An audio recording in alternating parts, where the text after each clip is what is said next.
मतदान में भी मतदाताओं का भारी रुझान भारतीय जनता पार्टी के पक्ष में है और खासतौर पर माताओं का, बहनों का, बेटियों का तो भारतीय जनता पार्टी को इतना आशीर्वाद प्राप्त हो रहा है, भारी पैमाने पर उनका समर्थन मिल रहा है। मैं आज प्रातः काल से ही लखीमपुर खीरी जनपद के अलग अलग क्षेत्रों में भारतीय जनता पार्टी के प्रत्याशियों के समर्थन में मतदान करने की अपील करने के साथ आज यहां पर उपस्थित हुआ हूं। भाइयों बहनों, जब हम 2022 में विधानसभा चुनाव में फिर आपके बीच आए हैं, याद करिए 2017 में भी हम लोग आए थे। 2017 के पहले प्रदेश के अंदर किस प्रकार की अराजकता की स्थिति थी। हर दूसरे दिन एक दंगा होता था, महीनों महीनों तक कर्फ्यू लगा रहता था। प्रदेश के अंदर बेटियां सुरक्षित नहीं थी, अराजकता का तांडव होता था, बाजारों में बमबाजी होती थी और असुरक्षा के उस माहौल में उत्तर प्रदेश की छवि खराब होती थी। उत्तर प्रदेश के नाम से लोग परहेज करते थे। हमारे नौजवानों के सामने पहचान का संकट था। वे कहीं जाते थे, लोग पूछते थे कहां से हो। अगर उसने बोल दिया मैं उत्तर प्रदेश से हूं तो उसको होटल और धर्मशाला में कमरा भी नहीं देते थे। लेकिन भाइयों बहनों, 2017 के बाद आपने 5 साल में उत्तर प्रदेश के अंदर कहीं दंगा देखा, कहीं कर्फ्यू देखा? आज प्रदेश में दंगा नहीं होता है, आज प्रदेश में कर्फ्यू नहीं लगता है, आज बाजारों में बमबाजी नहीं होती है।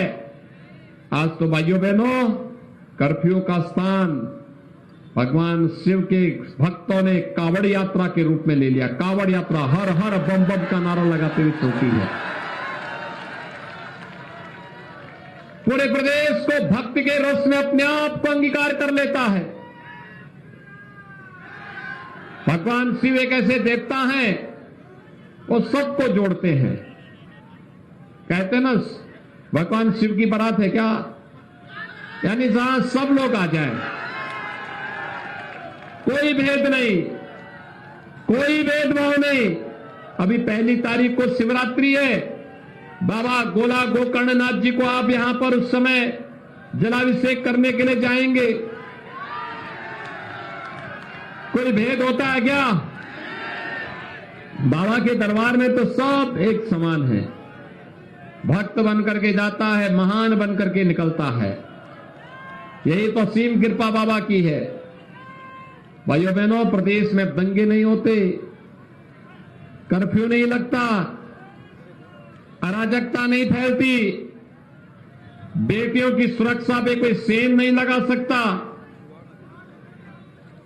और भाइयों बहनों, गरीबों की कमाई को डकैती के रूप में निगलने वाले उन बड़े बड़े माफिया जो अपने को पहले सत्ता में रहकर के सूरमा समझते थे, आज जब उनकी अवैध कमाई पर सरकार का बुलडोजर चलता है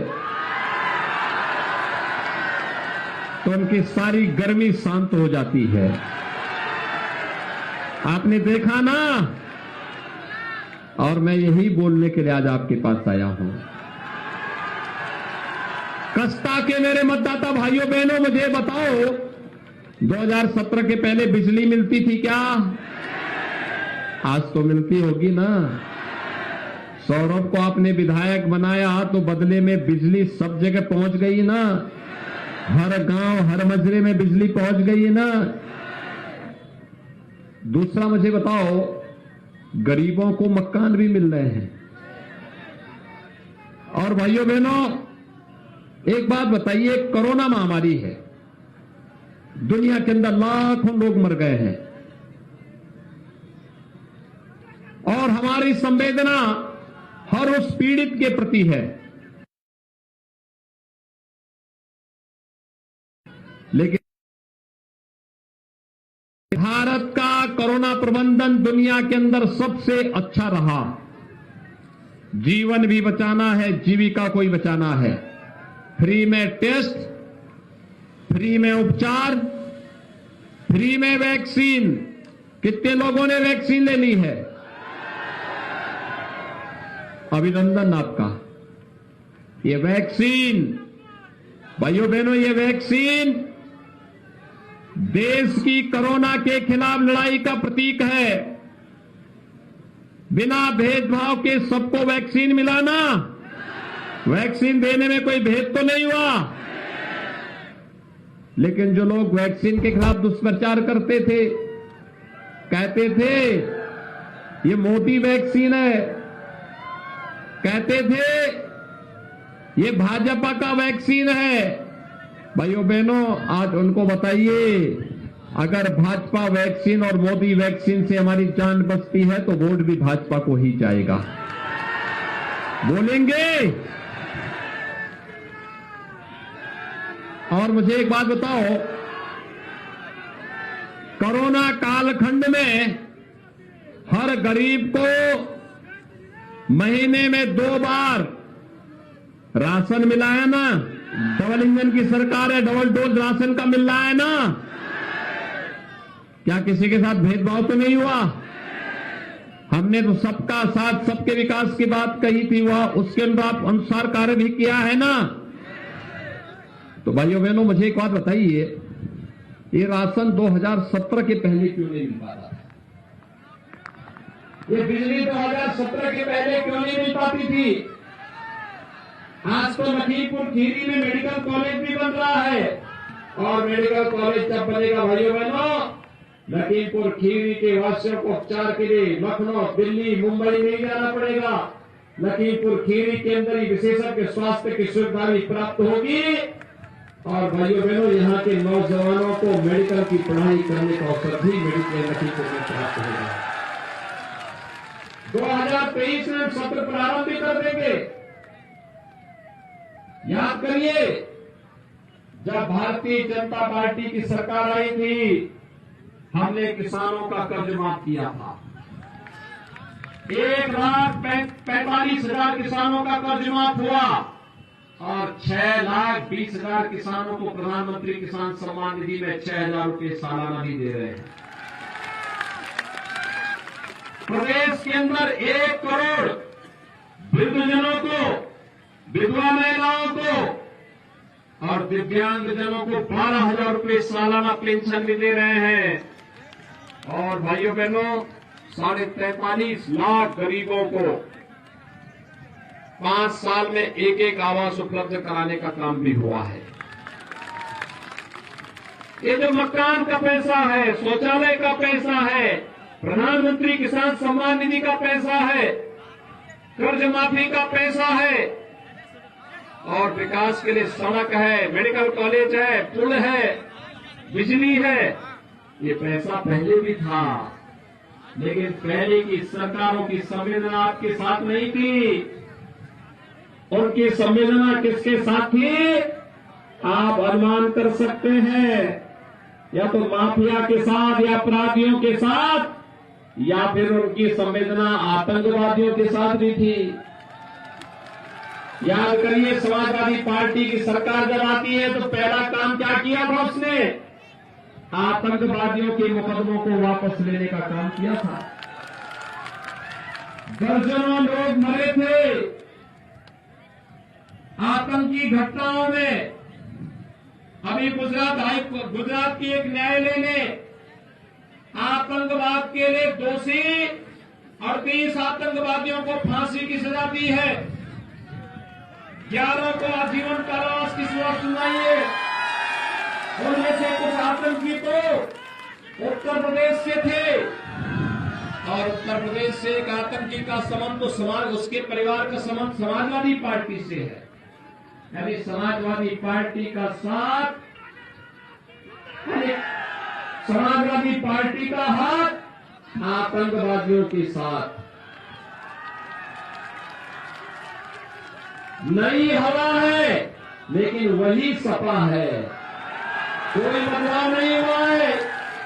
वही गुंडागर्दी, वही अराजकता, वही माफियागिरी, वही आतंकवादियों को प्रश्रय देने का प्रयास। क्या आप लोग इसको स्वीकार करेंगे? और इसीलिए आज मैं आपके पास आया हूं आपसे कहने के लिए, भारतीय जनता पार्टी ने सबका साथ, सबके विकास की बात कही। और भाइयों बहनों, आप ये भी देखते होंगे, बाबा साहब भीमराव अंबेडकर को सही मायने में सम्मान भारतीय जनता पार्टी ने दिया है। बाबा साहब भीमराव अंबेडकर के द्वारा बनाए गए संविधान को 26 नवंबर की तिथि संविधान दिवस के रूप में मनाए जाने का कार्यक्रम प्रधानमंत्री मोदी जी ने प्रारंभ किया। बाबा साहब भीमराव अंबेडकर से जुड़े हुए 5 प्रमुख स्थलों को मऊ मध्य प्रदेश, दिल्ली, नागपुर, मुंबई और इंग्लैंड, इन 5 स्थलों को पंच तीर्थ के रूप में भारतीय जनता पार्टी ने तीर्थ स्थल के रूप में विकसित करने का काम किया। बाबा साहब भीमराव अंबेडकर के संविधान के प्रति पूरा सम्मान का भाव ये भारतीय जनता पार्टी की डबल इंजन की सरकार व्यक्त करती है। लेकिन भाइयों बहनों, याद करिए, आज जो लोग बाबा साहब भीमराव अंबेडकर के बनाए गए संविधान का सम्मान नहीं कर रहे हैं, वे लोग किस प्रकार की भाषा का प्रयोग कर रहे हैं, ये किसी से छुपा हुआ नहीं। और इसीलिए आज मैं आपके पास आया हूं आपसे कहने के लिए कि भाइयों बहनों, विकास की छड़ी लेकर के एक हाथ में सरकार चलेगी और दूसरे हाथ में अपराधी और माफियाओं के लिए सरकार का बुलडोजर का स्टीयरिंग भी दूसरे हाथ में होगा। मेरी आप सबसे अपील होगी, श्री सौरभ सिंह को पिछली बार आपने भारी बहुमत से विजयी बना के भेजा था, इस बार फिर भारी बहुमत से आप विजय बना करके भेजेंगे तो भाइयों बहनों, प्रदेश में भारतीय जनता पार्टी की प्रचंड बहुमत की सरकार बनेगी, जो आपके हितों के लिए कार्य करेंगे। आप इसके लिए तैयार हैं? सभी लोग, जहां तक मेरी आवाज जा रही पीछे तक सभी लोग हाथ खड़ा करके मुझे आश्वस्त करिए, श्री सौरभ सिंह भारी बहुमत से विजयी बनेंगे ना? लेकिन विजय की पहली शर्त क्या है? पहले मतदान फिर जलपान, पहले मतदान। सभी लोग सहमत हैं? सभी लोग दोनों हाथ ला करके मेरे साथ बोलेंगे, भारत माता की, भारत माता की, भारत माता की।